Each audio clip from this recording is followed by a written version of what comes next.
نحمده ونصلي على رسوله الكريم أما بعد فأعوذ بالله من الشيطان الرجيم بسم الله الرحمن الرحيم لقد كان لكم في رسول الله أسوة حسنة وقال عليه الصلاة والسلام السواك مطهرة للفم ومرضاة للرب সম্মানিত সুধী, আপনারা আশা করি বুঝতে পেরেছেন আজকে আমি কোন বিষয়ে কথা বলতে চাচ্ছি। আর এটা সম্ভবত আপনারা থাম্বনেল দেখেই বুঝতে পেরেছেন যে আমি কোন বিষয়ে কথা বলতে চাচ্ছি। হ্যাঁ, ঠিকই ধরেছেন, সেটা হচ্ছে সেওয়াক মানে মিসওয়াক।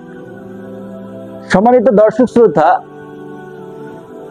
প্রকৃতি কখনো মানুষের স্বভাব বিরুদ্ধ নয়, বরং তা মানব স্বভাবের অনুকূল।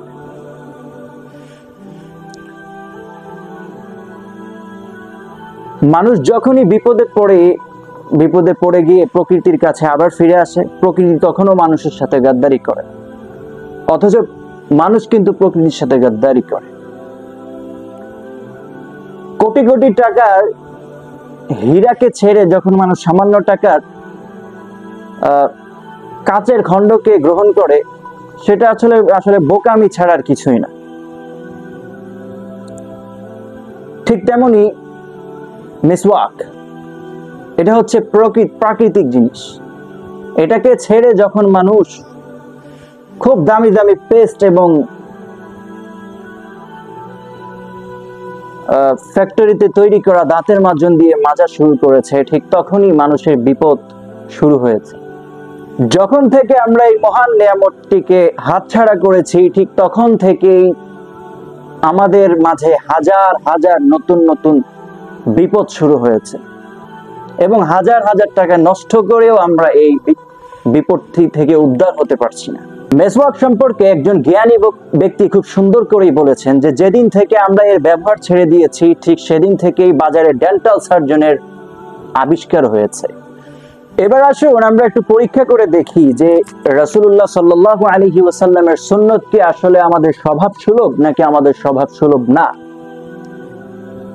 এটাকে আমাদেরকে সেই প্রস্তরাময় প্রাচীন যুগে ফিরিয়ে দেয় নাকি আমাদেরকে বিজ্ঞানের নিকটবর্তী করে দেয়। আশা করি প্রতিটা সময় জুড়ে, ভিডিওর প্রতিটা সময় জুড়ে আপনারা থাকবেন এবং বিজ্ঞানের আলোকে এটা নিরীক্ষা করে দেখবেন। আসুন দেখে নেওয়া যাক। জাদুল মাআদ কিতাবে রয়েছে রাসূলুল্লাহ সাল্লাল্লাহু আলাইহি ওয়াসাল্লাম রাতে শয়নকালে মিসওয়াক করতেন এবং তিনি যখন রাতে ঘুম থেকে উঠতেন তখনও তিনি মিসওয়াক করতেন। পাকিস্তানের দৈনিক একজন জনৈক ইঞ্জিনিয়ার সাহেব বলেন যে ওয়াশিংটনে আমি কাজ করতাম, সেখানকার একজন বড় ডাক্তার আমাকে বলেছেন, আমেরিকার ওয়াশিংটন, যে আপনি রাতে শয়নকালে মিসওয়াক করে ঘুমাবেন। আমি তাকে জিজ্ঞেস করলাম, ভাই কারণ কি? তখন তিনি বললেন, দিনের বেলায় আমরা যখন কথা বলি তখন রক্তরস বা রক্তলসিকা দাঁতের ভেতরে কাজ করার ক্ষমতা পায় না। দাঁত পরিষ্কার থাকে আমরা আহার করার কারণে, পান করার কারণে, কথা বলার কারণে। কিন্তু রাতে যখন আমরা ঘুমিয়ে যাই তখন রক্তরস এবং রক্তলসিকা দাঁতের মধ্যে দারুণভাবে কাজ করার ক্ষমতা পায়। এতে দাঁত অনেক অনেক খারাপ হয়ে যায়, আর রাতের বেলায় দাঁত সবচেয়ে বেশি খারাপ হয়। এই কারণে রাতের বেলা যদি আপনি মিসওয়াক করে ঘুমান তাহলে এই রক্তলসিকাটা বেশি একটা কাজ করার ক্ষমতা পায় না, যার কারণে আপনার দাঁতটা অনেক অনেক বেশি সুরক্ষিত থাকবে। তিনি এটাও বলেন যে আপনি সকালে টুথব্রাশ করেন আর না করেন, রাতে অবশ্যই আপনি মিসওয়াক করে ঘুমাবেন। আমি জনৈক ইঞ্জিনিয়ার সাহেব বলেন যে আমি আল্লাহর কাছে অসংখ্য অসংখ্য শুকরিয়া জ্ঞাপন করলাম যে আরে ভাই, এটাই তো আল্লাহ রাসূল সাল্লাল্লাহু আলাইহি ওয়াসাল্লামের সুন্নাত। আলহামদুলিল্লাহ যে আজ থেকে আরো 1400 বছর আগে আল্লাহ রাসূল সাল্লাল্লাহু আলাইহি ওয়াসাল্লাম আমাদেরকে এটা শিক্ষা দিয়ে গিয়েছিলেন। আর রাসূল সাল্লাল্লাহু আলাইহি ওয়াসাল্লামের সুন্নাত হলো রাতে শয়নকালে মিসওয়াক করে ওযু করে ঘুমানো। আর কেউ যদি খাওয়ার পরে কুলি করে মিসওয়াক করে সুন্দর করে কুলি করে, তাহলে সে দন্ত রোগ থেকে রেহাই পাবে, এটা নিশ্চিত কথা। প্রিয় বন্ধুরা, রাসূলুল্লাহ সাল্লাল্লাহু আলাইহি ওয়াসাল্লামের একটা মহান অভ্যাস ছিল যে তিনি খাওয়ার পূর্বে হাত ধুইতেন এবং খাওয়ার পরে কুলি করতেন। আর বর্তমান যুগের মানুষেরা খাবার খেয়ে কুলি করে না, যার কারণে যদি সেই কথার কথা মিষ্টি দ্রব্য বা কোনো ধারালো কোনো মশলা জাতীয় জিনিস খায় আর দাঁত পরিষ্কার না করে, এতে সে মহা বিপদের সম্মুখীন পড়ে যায় ভবিষ্যতে দাঁতের জন্য। আর তাছাড়া আমরা যে দৈনিক 5 বার কুলি করি, 5 বার ওযু করতে হয় তখন, এবং হাত পা মুখ ধুতে হয়, এতে ইলেকট্রনিক সিস্টেমে 5 বার আমরা জীবাণু থেকে রক্ষা পাচ্ছি। সুবহানাল্লাহ। নামাজের পূর্বে মেসওয়াক করার গুরুত্ব সম্পর্কে বলি। নামাজ হচ্ছে মহাপরাক্রমশালী আল্লাহ রাব্বুল আলামিনের সামনে হাজিরা দেওয়া। যদি সেই মহান সময়ে আপনি খাবার খেয়ে যদি ওযু করে মেসওয়াক না করে আপনি ওযু করেন, তা আর যদি আপনি শক্ত কোনো খাবার খান যেমন ছোলা বা এই টাইপের, এতে দাঁতের ফাঁকে লেগে থাকতে পারে। আর যখন আপনি কেরাত পড়বেন, এতে জিহ্বার সাথে ওই দাঁতের খাবার লেগে নামাজের মধ্যে ব্যাপকভাবে বিঘ্নতা সৃষ্টি করতে পারে। তাই নামাজের পূর্বে অবশ্যই আপনি মেসওয়াক করে নামাজ পড়বেন। তাছাড়া নামাজে দাঁড়ানো অবস্থায় যদি আপনার মুখ থেকে দুর্গন্ধ বের হয় আর পাশে থাকা আরেকজন যদি নামাজি ব্যক্তি থাকে, এতে তার ভীষণ কষ্ট হয়। আর মেসওয়াক করার একটি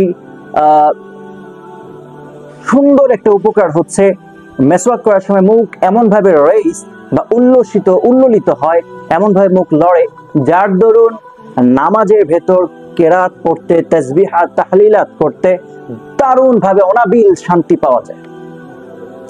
আর নামাজ হচ্ছে, তো একটু আগেই বললাম, নামাজ হচ্ছে আল্লাহ রাব্বুল ইজ্জতের সামনে হাজিরা দেওয়া। আর এই মহান সময় যদি আপনার মুখ থেকে দুর্গন্ধ বের হয় আর পাশে থাকার লোকটি যদি কষ্ট পায়, এটা কিন্তু লজ্জারও কারণ বটে।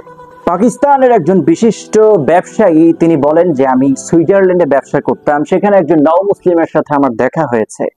আমি তাকে পেয়ে খুশি হলাম এবং তাকে একটি পিলু বৃক্ষের মেসওয়াক দিলাম। পিলু বৃক্ষের মেসওয়াক দেওয়ার পর সে কাঁদতে কাঁদতে সে মেসওয়াকটি তার চোখে এবং মুখে লাগাতে লাগলো এবং সেটিকে চুমু খেতে লাগলো। আমি অবাক দৃষ্টিতে তাকিয়ে রইলাম। সে বলল যে, তখন সে তার পকেট থেকে একটি রুমাল বের করলো, রুমালে সযত্নে জড়ানো ছিল একটি ছোট মেসওয়াকের টুকরা। সে আমাকে একটি ঘটনা বললেন যে, এই মেসওয়াকটি আমি যখন নতুন মুসলমান হয়েছিলাম তখন এই মেসওয়াকটি আমাকে একজন মুসলমান হাদিয়া স্বরূপ দিয়েছিলেন। আমি এই মেসওয়াকটির দ্বারা মেসওয়াক শুরু করলাম। তখন আমি একটি বিরাট রোগে আক্রান্ত ছিলাম। ডাক্তার আমাকে হাজার হাজার টাকার ওষুধ দিয়েছিলেন এই দাঁতের কারণে, কিন্তু আমার ভালো হচ্ছিল না। অনেকদিন পরে যখন আমি প্রেসক্রিপশন নিয়ে ডাক্তার দেখাতে গেলাম, ডেট ছিল আমার ডাক্তার দেখানোর, আমি ডাক্তারের কাছে গেলাম, তাকে দাঁত দেখালাম। সে অবাক দৃষ্টিতে তাকিয়ে পরীক্ষা করে দেখলো, অবাক দৃষ্টিতে তাকিয়ে রইল। সে বলল, আপনার দাঁত এত তাড়াতাড়ি ভালো হলো কিভাবে? আমি বললাম, আপনি যে ওষুধ দিয়েছেন আমি সেটাই খেয়েছি, সেটাই ব্যবহার করেছি। তিনি বললেন, না, আমার ওষুধ এত তাড়াতাড়ি কাজ করার কথা না, সত্যি করে বলো তুমি কি ব্যবহার করেছো? তখন তিনি ভেবে বললেন, ও আমি তো মুসলমান, আমি তো মেসওয়াক করি।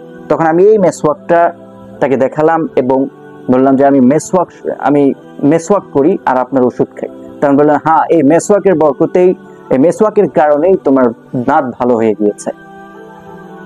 তখন তিনি মেসওয়াক সম্পর্কে নতুন ভাবে রিসার্চ শুরু করে দিলেন। হিন্দুদের মহাপণ্ডিত গুরু নানক, হয়তো অনেকে নাম শুনেছেন, তিনি সর্বদা হাতে একটি মেসওয়াক রাখতেন। তিনি মানুষদেরকে বলতেন, হয়তোবা এই লাকড়ি গ্রহণ করো, নতুবা তোমরা নতুন নতুন রোগকে বরণ করো। দেখুন, তিনি বলছেন যে হয়তো তোমরা মেসওয়াক গ্রহণ করো, নতুবা রোগ হওয়াটাই স্বাভাবিক। তার মানে এটা গ্রহণ করা লাজেম বা ফরজের মতো হয়ে গিয়েছে। একজন অভিজ্ঞ ধার্মিক এবং পণ্ডিত ইসলামিক ডাক্তার বলেন যে, এক ব্যক্তির একটি রোগ ছিল, সেই রোগটির নাম হচ্ছে মুখের দুর্গন্ধের রোগ। মুখের দুর্গন্ধ এটাও কিন্তু একটি রোগ। সে হাজার হাজার টাকার টুথপেস্ট, মেডিসিন, অ্যান্টিসেপটিক ব্যবহার করেও মুখের দুর্গন্ধ কমাতে পারত না। তখন সে লোকটি এই অভিজ্ঞ ডাক্তারের কাছে আসলে তিনি তাকে মেসওয়াক করার পরামর্শ দেন এবং প্রতিদিন নতুন নতুন আঁশ বের করার পরামর্শ দেন এবং সেটি দিয়ে মেসওয়াক করার কথা বলেন। এটা কিন্তু সকলের জন্যই প্রযোজ্য। আপনি দাঁত দিয়ে কামড়ে এই আঁশগুলো ফেলে আবার কামড়ে নতুন আঁশ বের করবেন। এতে করে ওই ব্যক্তির অল্প কিছুদিনের মধ্যেই মুখের দুর্গন্ধ নামক যে রোগটি ছিল, যা হাজার হাজার টাকা খরচ করেও সে ভালো করতে পারছিল না, তার এই রোগটি চলে গেল। সুবহানাল্লাহিল আযীম ওয়া বিহামদিহি। বন্ধুরা, মেসওয়াক সম্পর্কে আজকে এতটুকুই। ইনশাআল্লাহ আমি ডিসিশন নিয়েছি যে কয়েকদিন মেসওয়াক সম্পর্কে কথা বলবো। মেসওয়াক আপনারা সবাই যখনই সুযোগ পাবেন মেসওয়াক করবেন। শুধু ব্রাশ করাই কাম্য নয়, মেসওয়াকও করতে হবে। এতে করে আপনার দাঁত আপনি অনেক অনেক অনেক ভালো রাখতে পারবেন। মা আসসালামা। আসসালামু আলাইকুম ওয়া রাহমাতুল্লাহি ওয়া বারাকাতুহু।